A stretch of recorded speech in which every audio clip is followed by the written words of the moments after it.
느헤미야서 8장 1절에서 18절 말씀을 가지고 새로운 세계의 시작, 한번 따라할까요? 새로운 세계의 시작, 새로운 세계의 시작이라는 제목으로 하나님 말씀 나누겠습니다. 오늘 말씀은 에스라가 온 백성들 앞에서 말씀을 읽고 그리고 백성들이 초막절을 지킨 이야기입니다. 자, 성벽 재건이 이루어졌습니다. 느헤미야를 지도자로 한 3차 귀환, 그리고 그 귀환을 계기로 이스라엘 백성들이 다시 한번 힘을 합쳐서 성벽 재건을 이루었습니다. 성전 재건이 먼저였죠. 성전 재건은 22년 걸렸어요. 성벽 재건은 며칠 걸렸습니까? 52일 걸렸어요. 사랑하는 여러분, 이게 대단히 순서가 의미가 있다고 했죠. 우리의 삶에 무너질 때가 있어요. 회복할 때 가장 먼저 해야 되는 게 뭡니까? 성벽입니까? 성전입니까? 성전이 먼저예요. 성전은 뭡니까? 하나님과 우리와의 관계예요. 성벽은 뭡니까? 우리의 생활이에요. 하나님과의 관계가 먼저 회복될 때 우리의 생활도 회복되는 거예요. 그런데 성전 재건이 몇 년 걸렸다고요? 22년. 성벽 재건은 52일 걸렸어요.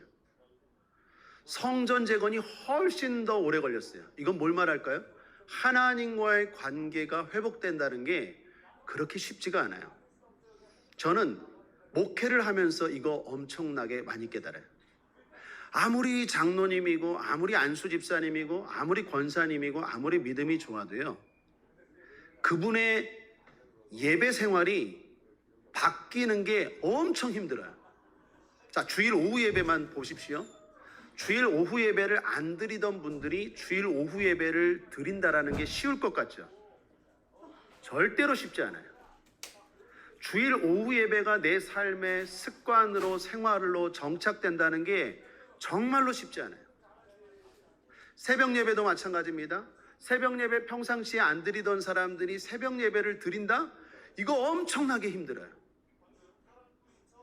그냥 한 번 드리는 거 말고요, 새벽 예배가 내 삶에 하나님과 나와의 하루의 첫 시작의 관계로, 시간으로 자리 잡는 게 엄청나게 힘들어요. 수요 예배도 마찬가지고 금요철야도 마찬가지입니다. 그래서 제가 목회하다 보면요, 주일 오후 예배 드리던 사람만 드려요. 새벽 기도하는 분들 아시죠? 새벽 예배 나오는 분들만 나와요. 철야 기도도 마찬가지입니다. 철야 기도 드리는 사람들만 드리지, 그렇지 않은 어떤 분들이 새로운 걸 시작한다는 건 대단히 힘들어요. 그리고 본인들은 생각해요. 나는 이만큼이면 됐어.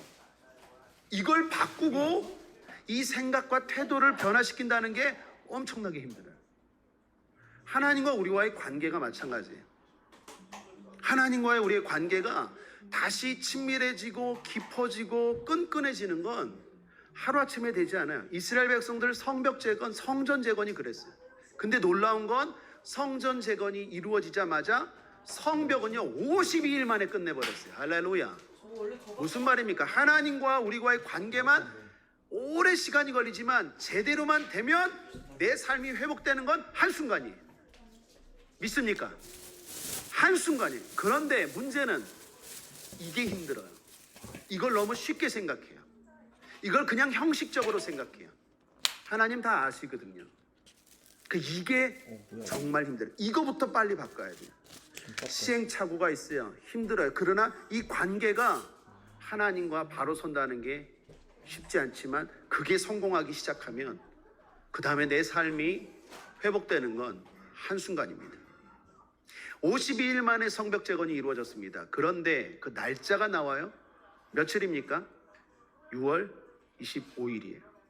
자, 앞장 6장 15절을 보십시오. 우리 6장 나눌 때 살펴보았죠? 6장 15절 함께 읽어보죠. 6장입니다. 시작. 성 역사가 52일 만에 엘루럴 25일에 끝나매. 성벽 재건이 52일 만에 끝났어요. 그런데 25일 날 끝났대요. 그런데 오늘 몇 월 며칠에 모였다고요? 8장 2절에 보면 7월 1일입니다. 자, 5일 만에 다시 모인 거예요. 성벽 재건이 끝난 지 5일 만에 다시 모였어요. 급하게 느헤미야와 에스라가 백성들을 모았어요. 어떤 사람들은 별로 쉬지도 못했을 거예요. 그럼에도 불구하고 모였어요. 누가 모였다고요? 2절에 보면 7월 1일에 제사장 에스라가 율법책을 가지고 남자, 여자 무릇 알아들을 만한 회중 앞에 이르러.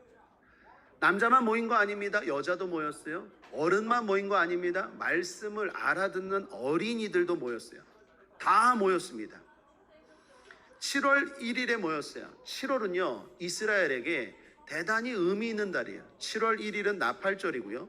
7월 10일은 대속죄일이고요. 7월 25일부터는 초막절입니다. 7일 동안 22일까지. 그러니까 7월에 중요한 절기들이 담겨 있어요. 자, 5일 만에 모이라 했는데도 한 사람도 불평하는 사람 없었고 한 사람도 핑계대는 사람 없었고 다 수문학 광장에 모였어요. 어떻게 이렇게 모일 수 있었을까요? 이들은 오랜 동안 고난과 아픔을 통해서 깨달은 거예요. 하나님 말씀이 얼마나 중요한지, 하나님과의 관계가 얼마나 복된 일인지. 그래서 불평 하나 군말 없이 서둘러 모였어요. 사랑하는 여러분, 말씀이 힘입니다. 말씀이 복입니다. 예배가 힘입니다. 예배가 복입니다. 오늘 주일 낮 예배 때도 말씀드렸지만 항상 예배를 선택하십시오. 항상 선택의 기로에서 기도를 선택하시고 예배를 선택하십시오. 그러면 여러분이 선택하지 못하는 것들, 여러분이 바라는 것들, 그런 모든 것들이 따라오게 되어 있어요. 존 워너 메이커라는 분의 간증을 들었습니다. 존 워너 메이커, 이 사람 누굴까요? 메이커, 이 백화점 처음으로 만든 사람입니다. 백화점. 세계 최초로 백화점이란 걸 시작한 분인데, 이분이 물질에 대한, 성공에 대한 그런 꿈이 있었대요. 그러니까 어려서부터 신앙생활했는데 항상 이런 꿈, 기도 제목이 뭐냐? 하나님 나에게 큰 복을 주셔서, 큰 힘을 주셔서 선교도 많이 하고 교회도 많이 짓고 하나님 나라 사업에 크게 참여하고 싶습니다. 우리 성도들 가운데도 그런 분들, 그런 마음, 그런 소원 가지고 계신 분들 계십니까? 아멘. 꼭 그렇게 되길 바랍니다. 존 워너메이커가 그랬어요. 그걸 부모님이 알았어요. 그리고 워너메이커에게 이렇게 말했어요. 네가 정말 하나님 앞에 복받고 하나님 앞에 영광 돌리길 원하느냐? 그러면 주일 예배, 주일 성수 꼭 해라. 그리고 말씀이 복이다. 말씀을 늘 가까이 해라. 말씀 시간에 말씀을 잘 들어라. 말씀을 늘 읽어라. 말씀을 멀리하지 마라. 부모님이 어려서부터 귀가 따갑도록 이야기했대요. 그러니까 어린아이들의 특징이 뭡니까? 순수하잖아요. 잘 받아들이잖아요. 그 말 그대로 듣고 주일을 어기면 안 된다 생각하고 큰일 나는 것처럼 생각하고 주일 성수했어요. 그리고 말씀을 들을 때는 더 쫑긋하고 들었대요. 그렇게 습관이 되어서 지내던 어느 날, 이분이 이제 어른이 되었는데 어느 날이었어요. 평상시처럼 주일 예배를 드리는데 갑자기 성경 말씀을 찾으라고 해서 찾는데 이런 생각이 드는 거예요. 여러분, 성경이 몇 권입니까? 성경이 몇 권입니까? 한 권입니까? 66권입니까? 다시요. 한 권입니까? 66권입니까?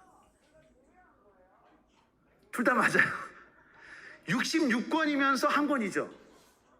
이게 백화점의 시초예요. 모든 가게들이 한 곳에 모여서 하나의 쇼핑몰을 만들면 어떨까? 성경 하나하나 각 권이 모여서 한 권이 된 것처럼, 야, 가게들도 모아서 큰 하나의 백화점을 만들면 좋겠다라고 시작한 게 백화점이에요. 백화점은요, 성경에서 시작된 거예요. 이런 간증들이 많아요. 사랑하는 여러분, 하나님을 가까이 하는 것, 하나님께 예배하고 말씀을 듣는 것, 내가 지금 일하는 것, 내가 공부하는 것, 내가 사업하는 것과 뭔 상관이 있느냐? 아니요. 하나님은 예배 가운데, 말씀 가운데 복을 주실 줄 믿습니다. 말씀이 예배가 힘이요 복임을 하는 저와 여러분 되기를 주님의 이름으로 축복합니다. 자, 그런데 오늘 이스라엘 백성들이 말씀을 대하는 태도를 보면 많은 교훈을 줍니다. 자, 그 첫 번째가 말씀에 대한 사모함이에요. 3절을 보십시오. 함께 읽어보죠. 시작. 수문 앞 광장에서 새벽부터 오전까지 남자 여자 무릇 알아들을 만한 자의 앞에서 읽음에 뭇 백성이 그 율법책에 귀를 기울였는데, 귀를 기울였다라고 말해요. 그냥 말씀을 들은 게 아니라 귀를 기울였다라는 말이 원어가 사모함으로 들었다, 또 하나 나에게 무슨 말씀을 주실까 하고 들었다라는 거예요. 이게 귀를 기울였다라는 거예요. 그렇습니다. 사랑하는 여러분, 하나님이 어떤 사람에게 예배가 복이 되고 힘이 될까요? 말씀을 나에게 뭘 말씀할까 귀를 기울일 때 그게 들리는 거예요.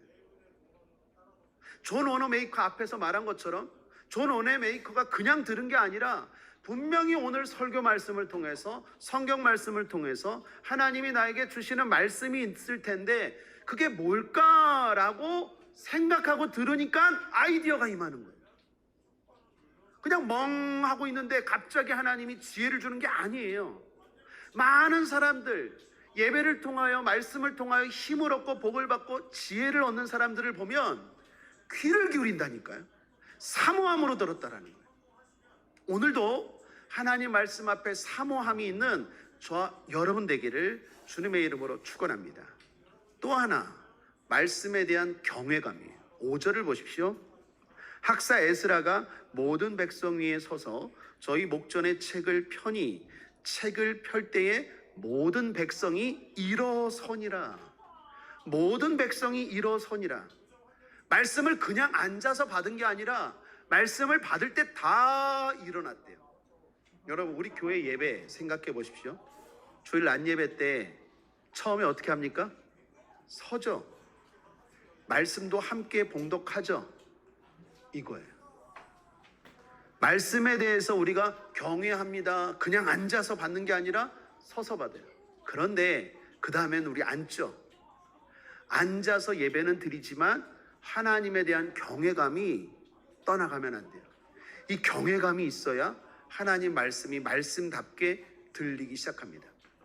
여러분, 동방정교회라고 아십니까? 기독교는 크게 몇 개가 있습니까? 모르십니까? 전 답을 이렇게 가르쳐주고 얘기하는데, 기독교는 크게 몇 개가 있습니까? 3개가 있어요. 동방교회와 서방교회. 동방교회는 러시아나 우크라이나에 있는 교회들 아십니까?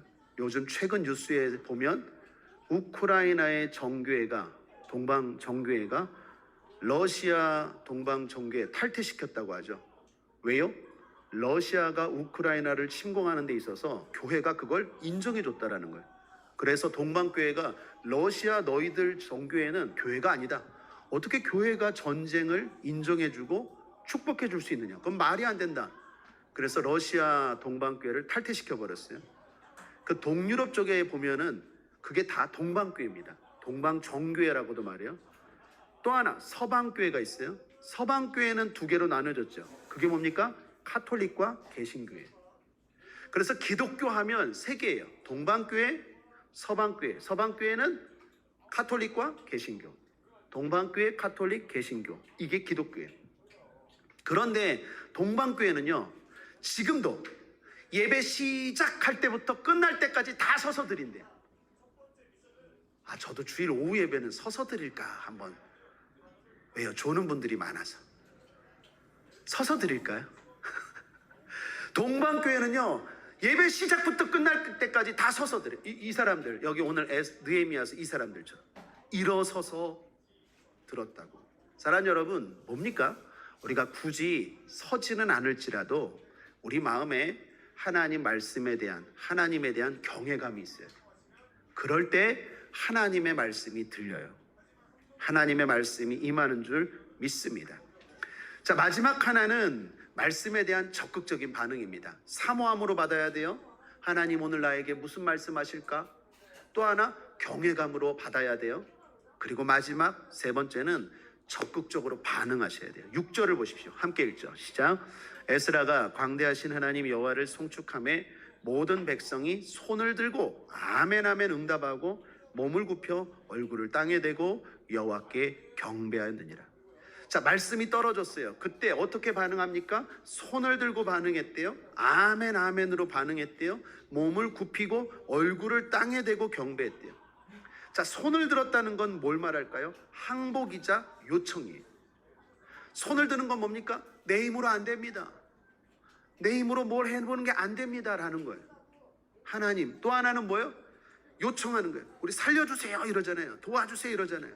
손을 들었다는 것은 하나님 내 힘으로 안 됩니다. 하나님이 도와주셔야 돼요 라는 표시예요. 이렇게 말씀을 받았어요. 이렇게 예배를 드렸어요. 또 하나 아멘 아멘 했대요. 한 번이 아니에요. 두 번이 간절함이죠. 아멘이 뭡니까? 동참합니다. 공감합니다. 맞습니다라는 거예요. 여러분 성경에서 아멘이 어디에서 등장할까요? 최초의 아멘은 언제일까요? 예배 때 다윗 시대입니다. 다윗 시대 역대상 16장 36절 이게 아멘의 시작입니다. 여호와 이스라엘의 하나님을 영원부터 영원까지 송축할지로다 하매 모든 백성이 아멘하고 여호와를 찬양하였더라. 이것이 성경에 나오는 첫 아멘입니다. 다윗 시대예요.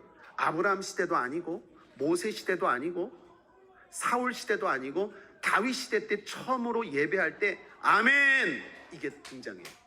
이때가 언제냐면 다윗이 예루살렘에 법궤를 가지고 들어올 때 아삽이라는 성가대 지휘자에게 하나님을 좀 높여라, 하나님을 찬양하라 라고 말해요. 그랬대 아삽이 하나님을 막 찬양할 때 백성들이 맞습니다, 맞습니다, 동참합니다, 나도요, 그런 의미에서 아멘 하는 거예요.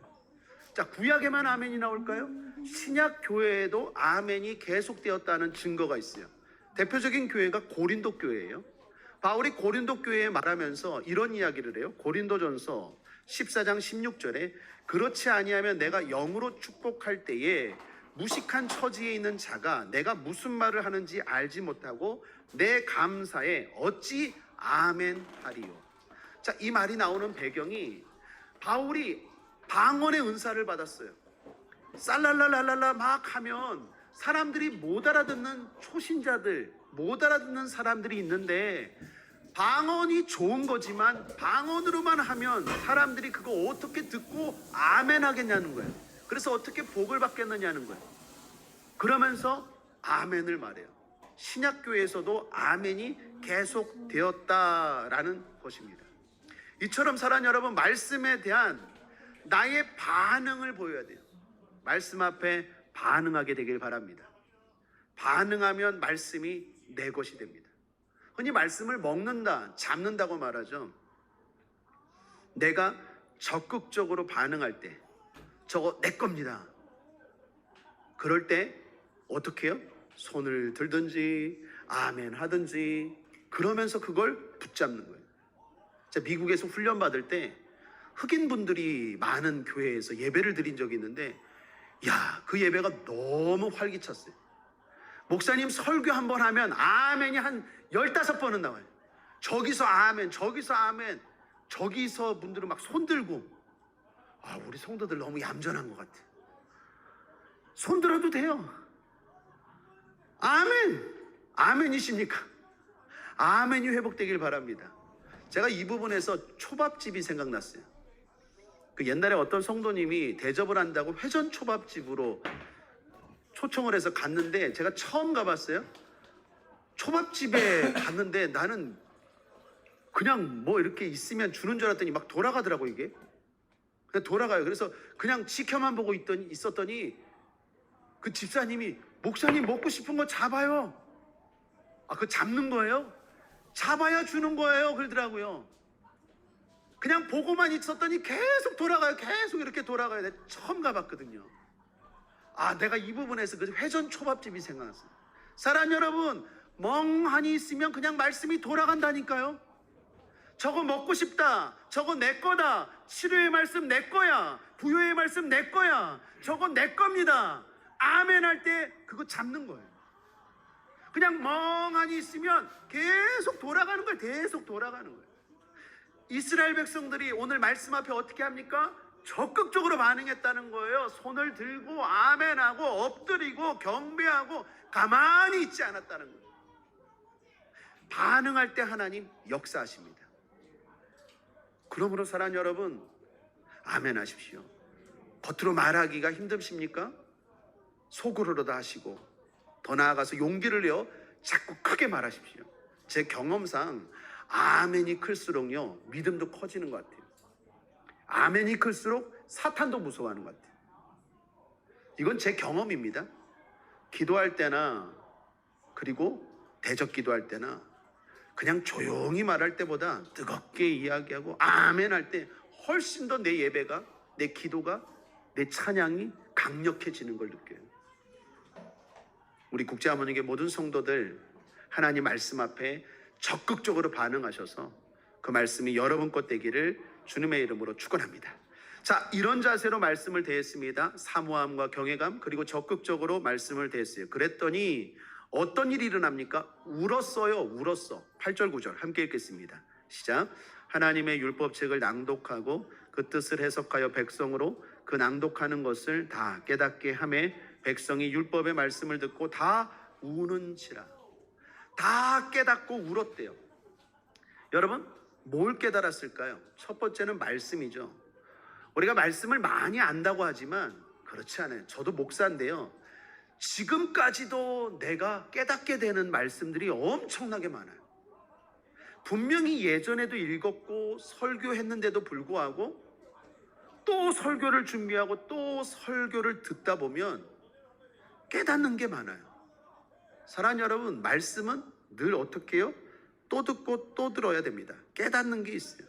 또 뭘 깨달았을까요? 하나님에 대해 깨달은 거예요. 이스라엘 백성들이 또 하나 내 삶에 대해서 깨달은 거예요. 하나님의 살아계심이 깨달아졌어요. 그리고 내 죄가 깨달아졌어요. 결과적으로 은혜가 깨달아진 거예요. 하나님이 살아계심에도 불구하고 나는 죄 가운데 있음에도 불구하고 하나님이 날 사랑하는구나 라는 걸 깨달은 거예요. 그러니 눈물이 날 수밖에 없죠. 은혜를 받았어요. 울었습니다. 그런데 느헤미야와 에스라가 말합니다. 울지 말라, 슬퍼하지 말라. 그러면서 이렇게 말해요. 10절입니다. 우리 힘있게 읽겠습니다. 시작. 느헤미야가 또 이르기를 너희는 가서 살찐 것을 먹고 단 것을 마시되 예비치 못한 자에게는 너희가 나누어 주라. 이 날은 우리 주의 성일이니 근심하지 말라. 여호와를 기뻐하는 것이 너희의 힘이니라 하고. 근심하지 마십시오. 오늘이 여러분의 힘입니다. 여러분의 복입니다. 여러분의 능력입니다. 여러분의 지혜입니다. 세상을 살아가는 힘과 능력과 지혜가 오늘 여기 이 시간에 있는 줄 믿습니다. 오늘 설교 제목입니다. 말씀을 제대로 들으면 새로운 세계가 시작됩니다. 새로운 세계가 시작돼요. 교회를 왜 다닙니까? 예수를 왜 믿습니까? 오늘 이 귀한 시간에, 특별히 내일 노는 날입니다. 황금 연휴예요. 나는 다 놀러 갈 줄 알았어요. 오늘 우리 가족들만 예배드리면 어쩌나 했는데 다행히도 우리 권사님, 집사님, 우리 청년 권사님, 안수 집사님 나와서 너무 감사합니다. 여러분, 우리가 내일 황금 연휴예요. 금, 토, 일, 월. 세상 사람들은 이제 해외로 뿐만 아니라 좋다, 자연으로 나아갑니다. 그런데 하필 주일이 껴서 우리는 나가지도 못하고 예배드려요. 왜 예배드립니까? 뭔가 달라야 되겠죠. 이 예배가, 이 주일이, 특별히 오늘 돌파 기도해드리는 여러분에게 이 시간이 힘이 되길 바랍니다. 복이 되길 바랍니다. 새로운 세계가 시작되길 바랍니다. 뭔가 내가 다른 사람들과 달리 주님을 섬기고 예배하고 기도하면 당연히 새로운 세계가 열려야 되는 거 아니겠습니까? 반드시 열립니다. 믿습니까? 새로운 세계가 시작돼요. 그 새로운 세계의 첫 번째, 새로운 힘이 생깁니다. 힘이 생겨요. 세상이 알 수 없는 힘이 생겨요. 너는 왜 그렇게 살아가니? 뭐가 그렇게 기쁘니? 너는 왜 그렇게 희망이니? 너는 왜 이렇게 긍정적이니? 너 뭐 보약 먹니? 너 뭐 따로 하는 게 있니? 세상이 알 수 없는 새로운 힘이 생겨요. 오늘도 보십시오. 여호와를 기뻐하는 것이 너희의 힘이니라 라고 말합니다. 이것에 대해서 새번역 성경에서는 이렇게 말합니다. 주님 앞에서 기뻐하면 힘이 생기는 법이니라 라고 번역했어요. 공동 번역 성경에 보면 야훼 앞에서 기뻐하면 너희를 지켜주시리라 라고 번역했어요. 그 직역하면, 히브리어 원어를 직역하면 이렇습니다. 여호와를 기뻐하는 것이 우리의 성체다, 피난처다라는 의미예요. 여러분, 번역이 왜 이렇게 다양할까요? 다양한 것처럼 다 함축되어 있다라는 거예요. 힘이라는 말은 무슨 말입니까? 내가 하나님을 섬기고, 내가 주의를 섬기고, 내가 예배하고 말씀을 들으면 새로운 세계가 열리는데, 하나님이 세상이 할 수 없는 힘을 주세요. 그 힘은 어떤 힘입니까? 안전의 힘이고, 보호의 힘이고, 인도의 힘이고, 여러 가지 각종 의미의 힘이라는 거예요. 오늘 여러분에게 그러한 힘이 생기길 바랍니다. 특별히 6월 한 달 그러한 힘이 여러분과 함께 할 줄 믿습니다. 이런 이야기가 있습니다. 약은 세 종류가 있대요. 예방약, 치료약, 보약. 그런데 말씀이 이런 약이래요. 예방약이 뭡니까? 나와 내 가정과 사업이 병들지 않고 어려움을 겪지 않도록 막아주는 예방약. 또 치료약은요, 말씀이 내 가정과 국가와 사회에 병든 것을 치료해 준다 해서 치료약. 보약은요, 말씀이 우리를 더욱 강하게 하여 세상이나 마귀를 물리칠 수 있도록 만드는 보약. 예방약, 치료약, 보약. 중요한 건 예배가, 말씀이 그러한 약인 줄 믿습니다. 구약과 신약, 오늘도 하나님 말씀 듣고 기도하는 여러분에게 세상이 알 수 없는 힘이 임하기를 주님의 이름으로 축복합니다. 하나 더 새로운 태도가 생깁니다. 새로운 세계가 열리는데, 시작되는데 그 두 번째 마지막은 새로운 태도입니다. 17절 끝으로 함께 읽겠습니다. 시작. 사로잡혔다가 돌아온 회무리가 다 초막을 짓고 그 안에 거하니 눈의 아들 여호수아 때로부터 그날까지 이스라엘 자손이 이같이 행함이 없었으므로 이에 크게 즐거워하며. 초막절을 지켰대요. 초막절은 두 가지의 의미가 있습니다. 하나는 추수에 대한 감사, 또 하나는 구원에 대한 감사. 여러분, 내가 말씀을 제대로 받고 내가 주님을 알고 제대로 예배하면 내가 살아가는 데 있어서 새로운 태도가 생기는데, 그게 뭡니까? 감사라는 태도예요.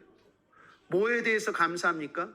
내 삶에 수고한 것들, 내가 애쓰고 힘쓰는 것들에 대해서 하나님이 열매 맺게 하실 것에 대한 감사예요. 추수에 대한 감사. 제일 힘 빠지는 게 뭡니까? 열심히 수고하고 애쓰는데 결실이 없을 때 낙심이 되죠. 좌절이 되죠. 시편에 보면 하나님이 복을 주시면 어떻게 한다고요? 내 손이 수고한 대로 먹을 것이라.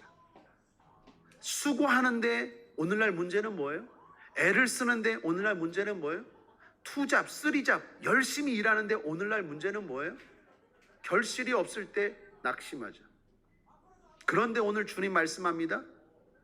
내가 주님을 제대로 알고 믿음으로 살아갈 때 새로운 세계가 열리는데 추수에 대한 감사가 시작돼요. 뿐만 아니라 구원에 대한 감사입니다. 하나님이 저와 여러분 구원하여 주셨어요. 그리고 천국까지 인도하여 주시는 줄 믿습니다. 그렇게 감사할 때 하나님은 더욱 주시죠. 매튜엔이라는 신학자가 이런 말했습니다. 감사는 더하기와 같아서 모든 것에 감사하면 거기에 하나님의 축복이 더해진다. 어떤 일이든지 어디서든지 감사하면 플러스의 축복이 주어진다. 그러나 반대로 원망과 불평은 빼기와 같아서 있는 것까지 빼앗기고 없어진다. 감사가 정말 중요해요. 그런데 진정한 감사는 예배할 때 생겨요. 예배할 때 하나님이 내 마음 만져주시고, 예배할 때 실제적으로 뭔가 생겨서 진정한 감사가 나오는 거예요. 감사하게 되길 바랍니다. 그래서 더욱 감사할 일들을 만들어가는 선순환의 역사가 계속해서 일어나는 여러분의 삶 되기를 주님의 이름으로 축원합니다. 말씀을 정리합니다. 새로운 세계의 시작이라는 제목으로 하나님 말씀 나누었습니다. 내가 예수를 믿어요. 하나님 말씀을 들어요. 내가 신앙생활을 해요. 그러면 반드시 새로운 세계가 시작돼야 돼요. 그 세계는요, 새로운 힘이 임해요. 그 전에 알 수 없었던, 알지 못했던 힘이 임해요. 또 하나, 새로운 삶에 대한 태도가 생겨요. 날마다 불평하고 경쟁하고 원망하고 미워하고 싸우고 다투고 좌절하고 낙심하는 태도가 아니라 그저 감사, 기쁨의 태도가 생겨요. 그리고 감사하고 기뻐할 일들이 계속 플러스가 돼요. 그러한 축복이 우리 국제하모니의 모든 성도님들에게 임하기를 주님의 이름으로 축원합니다. 기도하겠습니다. 좋으신 하나님 아버지 감사합니다. 오늘도 우리를 사랑하시고 축복하시니 감사합니다. 할렐루야. 하나님 아버지, 우리 앞길에 새로운 세계가 열릴 줄 믿습니다. 성령님 함께 하시고 인도하여 주옵소서. 들은 말씀 붙들고 이제 기도합니다. 함께 하시고 은혜 베풀어 주시고 힘과 복을 허락하여 주옵소서. 악하고 들은 것들 예수 이름으로 명하노니 떠나갈지어다, 물러갈지어다. 감사드리며 예수님의 이름으로 축복하고 기도했습니다. 아멘.